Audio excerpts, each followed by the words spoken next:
Bueno, buenas noches. Mi nombre es Juan José Polanco Arias. Vamos a hablar hoy sobre, aunque no vamos a hablar directamente de tecnología que se implican en Java, pero sí de cosas y unas anécdotas y enseñanzas que aprendí hace muchos años que pueden aplicar independientemente del lenguaje que te esté desarrollando. Pero para este caso también podría ser para Java. Y se titula No temas a cometer errores. Ponemos la próxima diapositiva. Sobre mí, soy un desarrollador de software con más de 10 años de experiencia en la parte de full stack, en web, tanto en la parte de cloud como en ambiente también, que no son necesariamente tipo cloud, así, pero mayormente más en el cloud. Y, y también soy fan de la lucha, de Audrey, ya hablamos muchísimo sobre eso, de Fórmula 1, también soy fan de Fórmula 1, la pelota, aguilucho, que ustedes saben. Y nada, vamos a comenzar con la presentación, la siguiente diapositiva. Bueno, básicamente la charla la voy a basar en una anécdota de algo que me ocurrió en el 2017.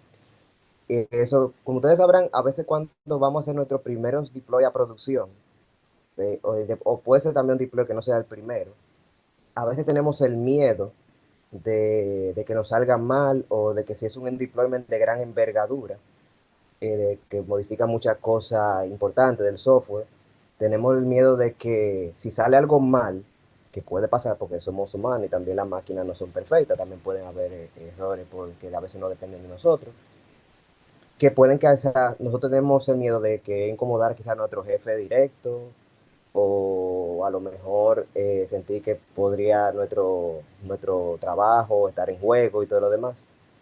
Y a veces eh, esa es una actitud que no es muy buena porque después no nos permite aprender, en el caso de que cometamos un error, no nos permite aprender para poder crecer y evolucionar en ese tema.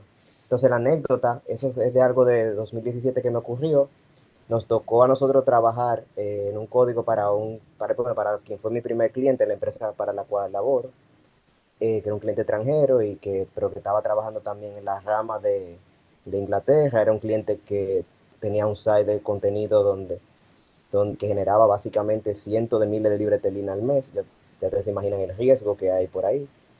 Y entonces, ¿qué pasa? Que tenemos que hacer un deployment de algo que hace una migración a una base de datos. Todo eso se había probado bien en staging, en test, todo bien.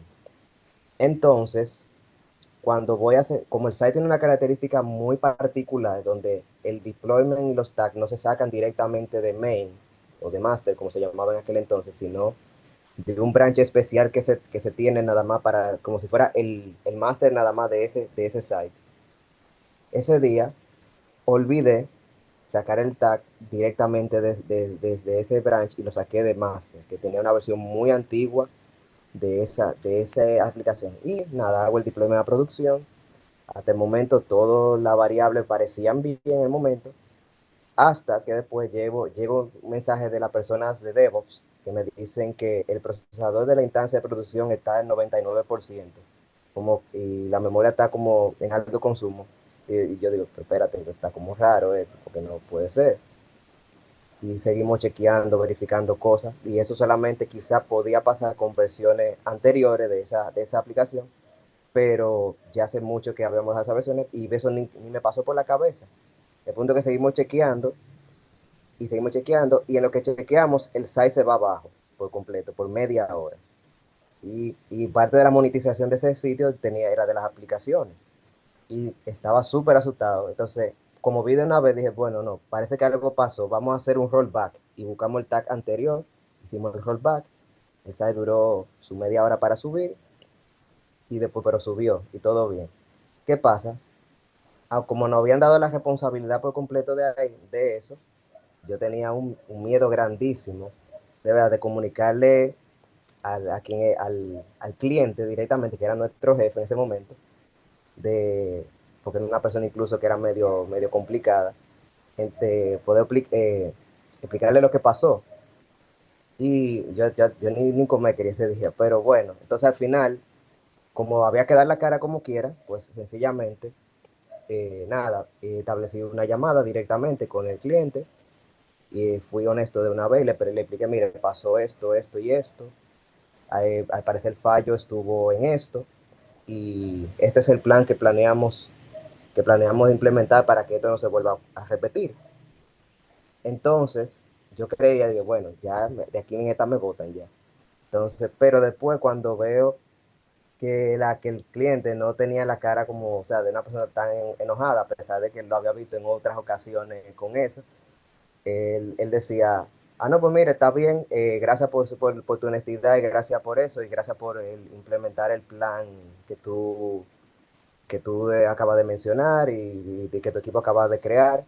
Entonces, entonces le dije que la persona que lo íbamos a implementar y todo eso, los detalles, y entonces, bueno, como que todo, como que ya esa atmósfera de tensión que había, como que bajó, y entonces como que ya después al final, como que todo más fluía, y luego logramos ya encontrar todo, ahí fue que nos dimos cuenta después que fue que olvidé esa parte, al final, para aquella época, casi más no recuerdo, para evitar cometer ese error, nosotros utilizamos algo que se estaba utilizando en aquella época, que eran los Git hooks, que fue lo que es el predecesor de lo que hoy es GitHub Action en la parte de los CI/CD.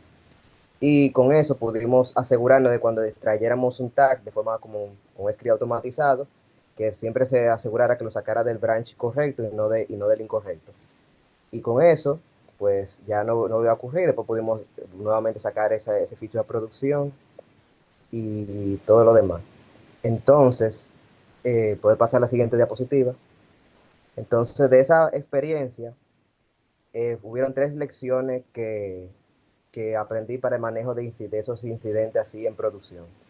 Y es que lo primero, uno debe siempre ser honesto con el cliente o el jefe directo, aunque tú pienses que tu trabajo puede estar en juego, incluso independientemente de lo que pueda pasar después. ¿Por qué?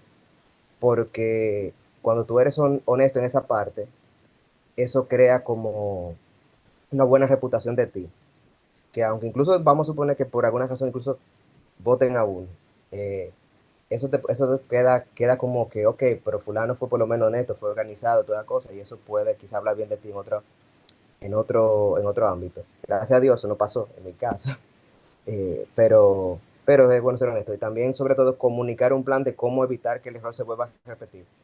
Después de que eso me pasó, había visto en otros equipos, con otros clientes de la misma empresa donde trabajo, casos similares, donde sí, lamentablemente ocurrieron algunas personas que quedaron fuera, pero una de las cosas que yo vi como en el factor común fue que no solamente no era que tenían el miedo de comunicar, sino que aún comunicándolo no tenían como un plan de cómo evitar que el error se vuelva a repetir, porque en realidad lo que el cliente valora y o el jefe puede valorar en un momento es, ok, sí, hay un error, como a cualquiera le puede pasar, pero ¿qué tú vas a hacer para poder, tú y tu equipo, para poder evitar que se vuelva a repetir? Que eso es lo más importante, porque todos somos humanos, a todos se nos puede escapar una y también las máquinas no son perfectas, como había dicho al principio, pueden fallar. Y otra muy importante es no hacer señalamiento a personas. Inclusive, hay veces que cuando pasan situaciones así, cuando hay un nivel de tensión, en un equipo de desarrollo, a veces se tiende a hacer señalamiento a personas de que si fulano fue, o sea, como una cultura de culpabilidad, que realmente eso no es sano en ningún equipo. Es mejor sencillamente todos asumir la responsabilidad y de atacar directamente al problema, básicamente. Y no, porque al final con señalarnos no vamos realmente a resolver nada, ni vamos a hacer que la situación cambie, sino que sencillamente tenemos que ver, sentarnos todos tranquilos y ver qué pasó, analizar todo, si hay que sacar algún log de las instancias o de producción o del mismo software, lo que sea, verla, verificarla y si hay que hacer quizá, qué sé yo, mejorar algún unit test para el futuro, que pudiera detectar detectar posible incidente se hace, pero atacando siempre el problema y no a la persona. La próxima diapositiva. Entonces, una de las cosas que aprendí también en ese momento, incluso con algunos desarrolladores que eran del mismo cliente, para situaciones similares que también pues, voy a compartir aquí, es un documento de post-mortem, como se le llama. Entonces, a donde tú pones el nombre del incidente, sí, eso es eso es siempre importante. Poner la cronología de los acontecimientos, de qué estuvo pasando, ahí pueden ponerse incluso hasta logs que puedan ser relevantes y todo lo demás.